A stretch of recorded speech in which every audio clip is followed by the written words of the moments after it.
So my color palette, I didn't realize, is sort of coordinates with the book that we're reading. And we're doing chapters 2 and 3.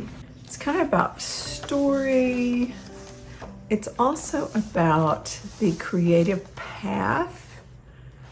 And so let's see what this would look like for mine. If I push it together, that looks pretty good. Oh, that's kind of cute. Oh, it's got these little interesting letters in it. Okay, so we have that. Yeah, see, it doesn't like to fold that way. Definitely does not like to fold like that. Nope. Okay, so this is the way my little zine is gonna fold. And there are 5 parts in this book about the creative path. So that would be 1, 2, 3, 4, 5, or I could do them on different pages. Or I could go 1, 2, 3, 4, 5. I think I might do that, maybe. So let's see, take a peek of what that might look like. So we have, okay, oh, the spark. Oh, this will be fun on this page. The spark, and then we'll do ongoing creating, risk taking, and then I'll do questioning, and then do flow. I might just do flow on the back. That's pretty fun. Okay, so let's get, how would I approach this? I'm gonna just grab this is my black glaze pen. I'm gonna start with the title, Find Your Artistic Voice, and I'm gonna add that to the front. So I've gotta figure out how to put the letters into this little structure. Find your artistic voice. Okay, I'm gonna turn it. I'm gonna use simple capital letters for this, nothing fancy. Just bold letters. Find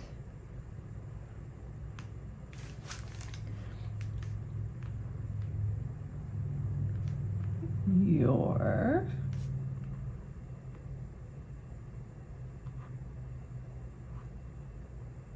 okay, find your, it kind of looks like an A. That's kind of cute.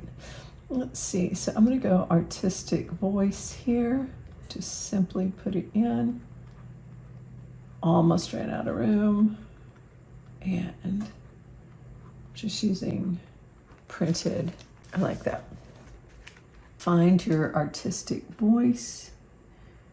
And then underneath that, I'm going to fill in this space with a little black and white doodle. I like that. I'm going to put a couple little things up here to fill in. All right, that's pretty cool. Okay, so Lisa Congdon.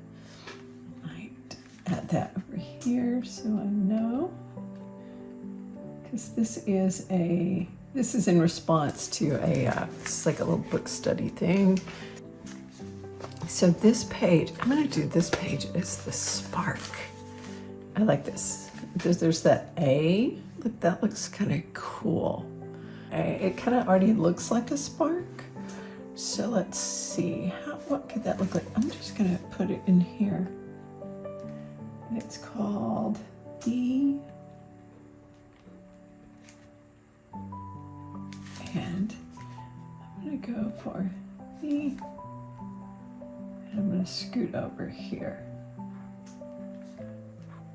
I might come back and make these letters a little darker. I'm going to see if there's anything else from the book that I want to remember here. Oh, the crystallizing moment, I like that. So if I think about the spark, like when did I first remember wanting to create folding, like when we had to cover our little books? So I'm gonna do this simple little book shape here. So that's gonna be for me, covering the book. I remember drawing on a little easel. So I had a little these all kind of look like that. And I would draw this little island, and I would draw a palm tree on it. So just little things that remind me. And then the spark. This one was in the midst of darkness.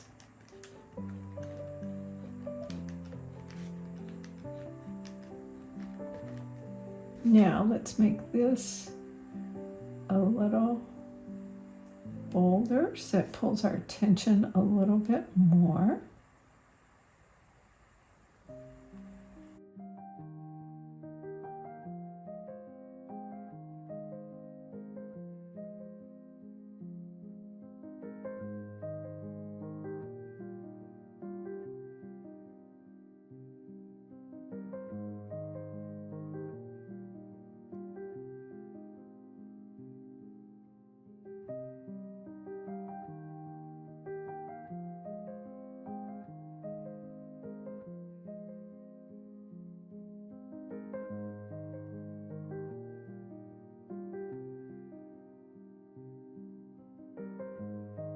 All right, let's move to the next page, and I'm going to continue using my black glaze pen, and this time I'm having my lettering follow along this curve. So the key to making this work is each individual letter stays perpendicular to the baseline. It's nothing really fancy here with my lettering. It's simple, all caps. But what makes it look a little fancier is that it shifts along the baseline. Now, what else do I want to add onto this page? So we've got the ongoing desire to create. And then on this side, as I add risk-taking, I don't know if you can see it in the video, but the center of the fold comes through the middle of risk-taking. So when you look at this, the left side is a little bit smaller than the right side. So I'm kind of visually distorting this. And then I'm going to use that darker orange area at the bottom to add the experimentation. And with this, I did the little eye, dotted my eye on the bottom, and then took the experimentation, took it out of the shape. So it adds a little bit of interest to it. And then we'll add some doodles onto this page to finish it out.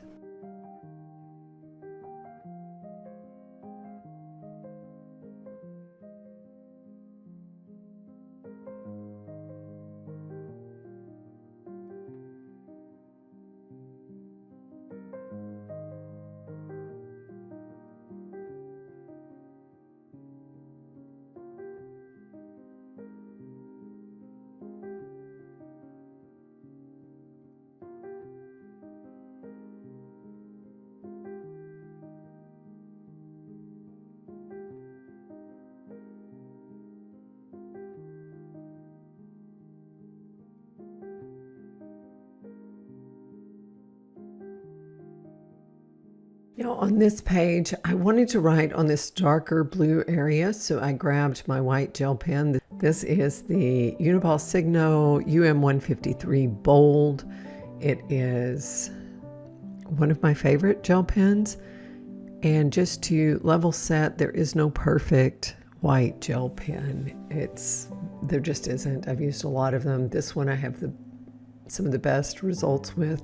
The other one that I use is the Jelly Roll 10. The 8 and the 6 don't work for me, or you can also use the Posca, the smallest tip of it. It's a 0.7 millimeters. But I do want to encourage you to give up the quest for the perfect white gel pen. That's a unicorn. You're not going to find it. Or I haven't found it. Perhaps you will. And if you do, let me know if you found the perfect one that works on a variety of surfaces. So I'm just taking my time with this, the questioning. Notice that I took the ing into those separate little shapes. So it has a little different look to it. And then I'm just adding some questions onto this page. And then when I want to add text in a lighter area, I will shift back to the black glaze pen.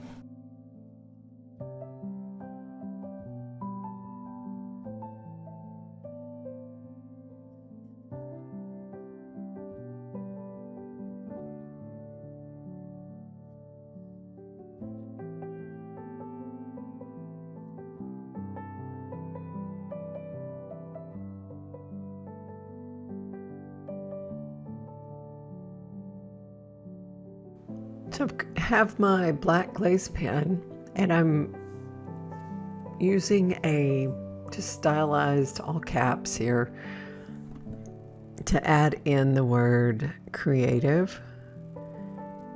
They're wonky, and I didn't want it to look consistent. I wanted it to have a little bit of interest to it. And then for flow, I'm going to do a faux calligraphy down here. So it's a simple a simple cursive, and then I'm going to thicken the downstrokes on it. So I'll just add those in with the glaze pen. And then I think this page is going to lend itself to some doodling. So I'm looking for places to add lines, to add things of visual interest. So things that we would add in a doodle style. So some contour lines, some little dots and dashes here and there. So that's how I'll finish out this page.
This is my core intensity watercolors, and I want to emphasize these question marks.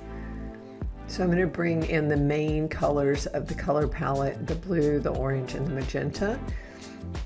And what I'll start to do, this is when I think of adding another layer to my work. So a lot of times after the lettering, I'll come back with details and perhaps do another layer of watercolor. And that's where you really start to see the work begin to pop. So you're always looking for what are ways I can add additional interest into the page.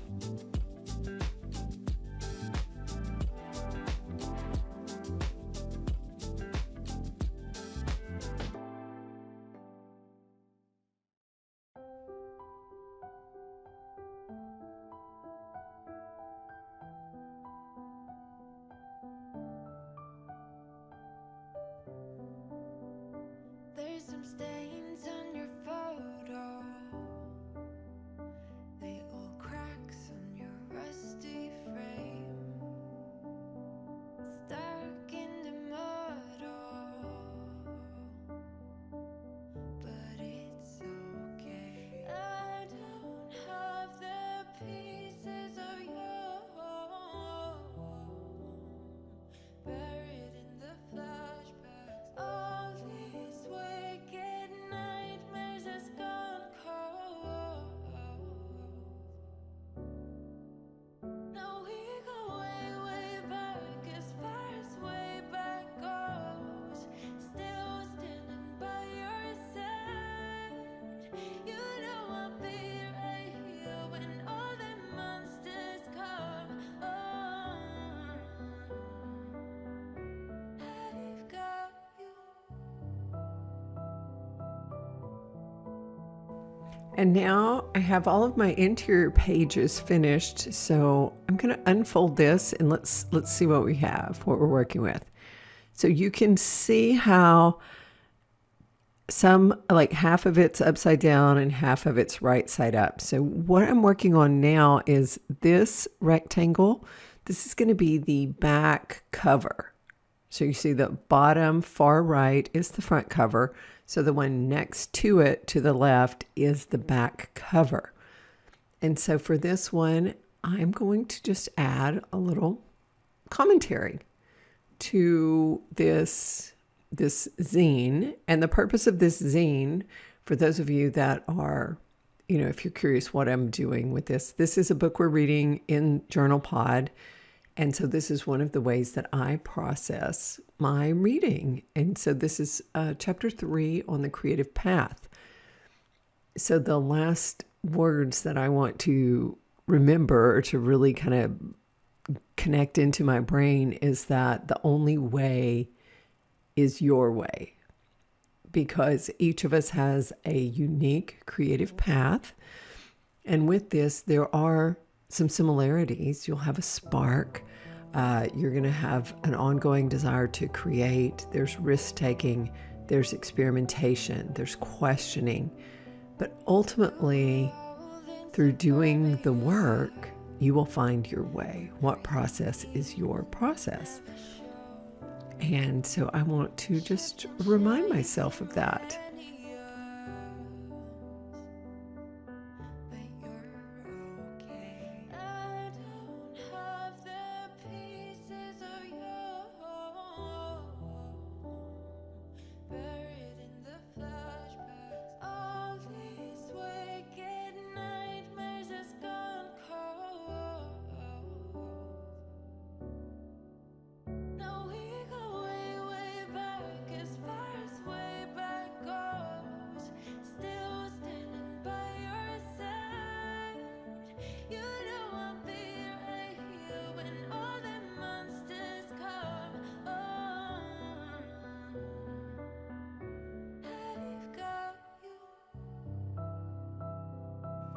And now I'm going to let you in on a secret.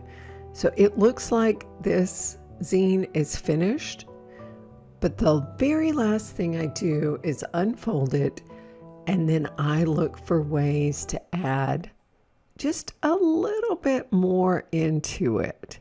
So there might be places where, like you see what I'm working on here, I need to add a little bit more color. There are going to be places where I can put even smaller detail work. I might look at some of the lettering and decide to amplify it in some way.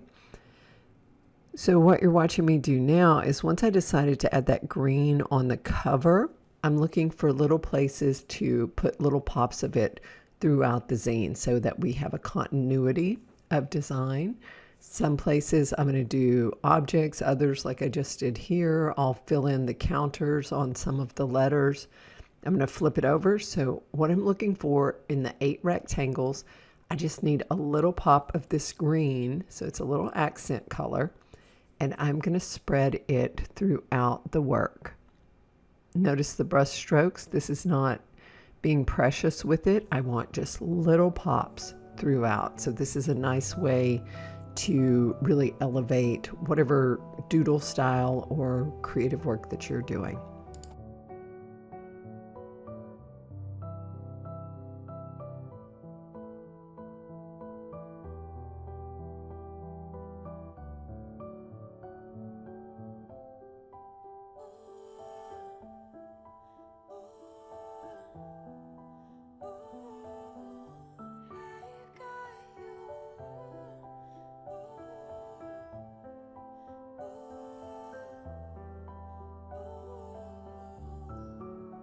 Now we go way, way back as far as way back goes.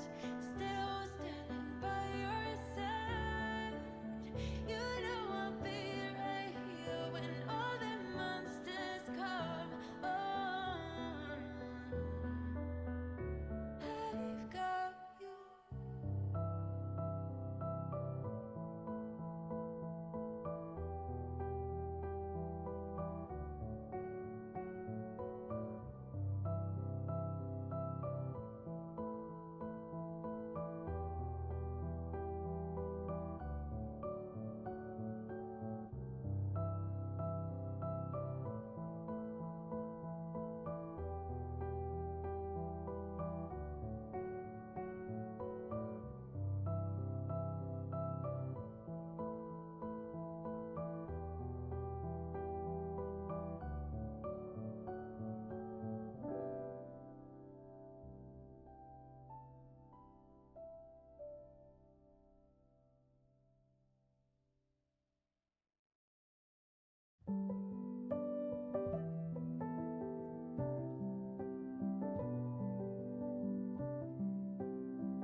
And now we look at how this little zine folds.